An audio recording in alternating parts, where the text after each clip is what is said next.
dysfunctional vet. This is a drill a DIY well part 1.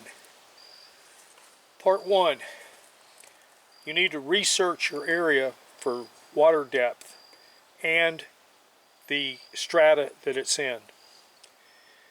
In this diagram right here, we have the surface, that's where you walk, and we have the water bearing layer.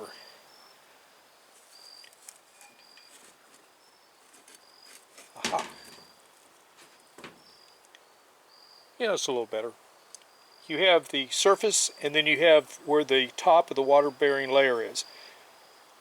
This distance is surface to water, and that's real important because you need to have casing to get down there. The next thing is the top of your water layer to the bottom of your water layer. How thick is that layer? That layer could be a few inches, or it could be a couple of thousand feet. You need to know, because if you watch a lot of the films, the drillers say, we're going to drill through this, we're going to go all the way through the water bearing strata until we get down to solid rock, and we're going to case into it. If that thing is 1,000 feet, you need an awful lot of casing to get down that deep to lock in and put your filter in the middle of it. So you need to know how deep this thing is. So the first thing is the depth to the water, so you have to have that much casing, and the thickness of the layer so that you know how big a filter or well screen that you need. Now, coming back to this, part A, that's your overburden. That is the weight of soil, rock, clay, anything else that's on top of the water-bearing strata. That weight presses down on the water and will give the water a static level inside your bore once it's drilled. In some places, the static level may come up a few feet, and in other places it may come up quite a bit. If the water flows without a pump, it's called an artesian well. Now, you have the water-bearing layer, and that's, think of a super-saturated sponge. The water comes through here, and you're able to pull it out. Now, the overburden consists, the type of overburden you have is going to normally, not always, it's going to consist of rock, clay, shale, sand, and other materials. If you're drilling through rock, you can drill it with a drag bit, but get a Snickers bar, you're going to be there for a while. If you're drilling through clay, it depends on the type of clay it is as to how long it takes. Here you need to buy a crate or a pallet of Snicker bars, and here you could probably get by with a box.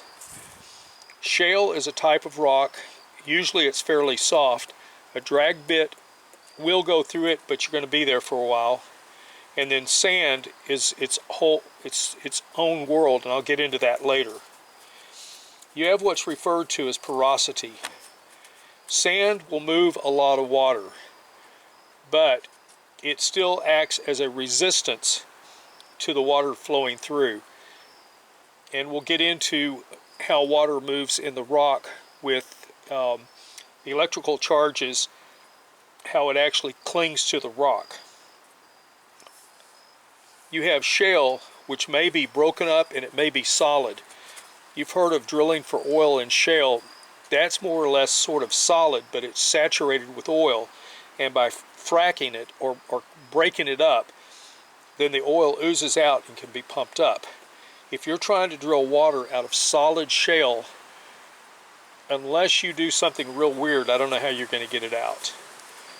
And if it's solid rock, it's basically the same thing as shale. However, the recommendation on this is to try to find a crack in the rock. And I'm not going to get into how that's done. You need to actually research that on your own, because that would be quite a long video. You have a recharge rate. You have this water-bearing layer here, and in I'm off the chart, aren't I?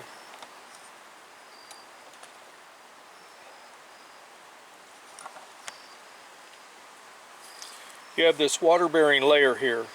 There's your water. When you start pumping down, the water that's in the aquifer starts to make a V, a cone shape, identical to what you would see in a milkshake when you're drawing through a straw. You'll make that cone. That's your drawdown. At a certain point, there's not going to be any more water coming into the bore, because the water has to work its way through whatever the media is, whether it's sand, shale, rock, whatever it is. It has to work its way through there. That's the porosity. It has to work its way through there and refill this and recharge it till you have the entire thing filled up again, and it starts to fill your well bore, which is represented by these empty boxes. That's your recharge rate.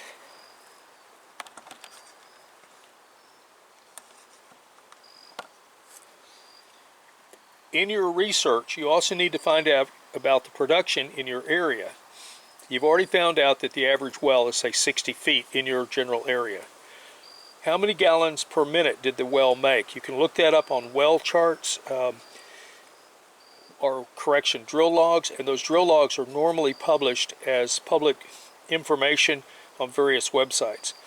So your gallons per minute, that will give you your gallons per hour, production per day, and your production per month.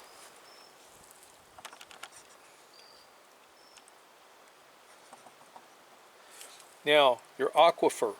This is one of the very critical issues here. You have a seasonal aquifer, you have a centennial, and you have a millennial. A seasonal recharges each year with rain. No rain, no water. You have a centennial, it takes about 100 years to fill it. And then you have a millennial, it takes 1,000 years to fill it. That is your volume available at any given moment. Now, something to keep in mind, if you have a well, if you have an aquifer that has 1 gallon in it, the maximum amount of water that you could pull out of it is 48 gallons.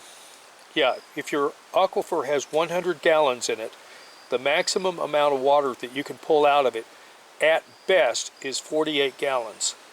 The rest of it is taken up with sand, clay, gravel, shale, whatever it is. You only have 48% of that aquifer that you can draw. However, there's a correction to that, in that water sticks to things. So you might only have 40 gallons available out of that 100 that's in your aquifer. Something to consider. Now, we're still in frame. All right, domestic use. How much water do you use with your washing machine? How often? How much are you putting on your garden? How much are you using for personal use, hygiene, watering the dog, drinking, making tea, coffee, or any other use? Those are your gallons consumed in a day and a week. This is all critical to how much gallons per minute you need from your well in order for it to function for you. So the basic question is there enough water in that aquifer to supply your needs? Dysfunctional vet, out.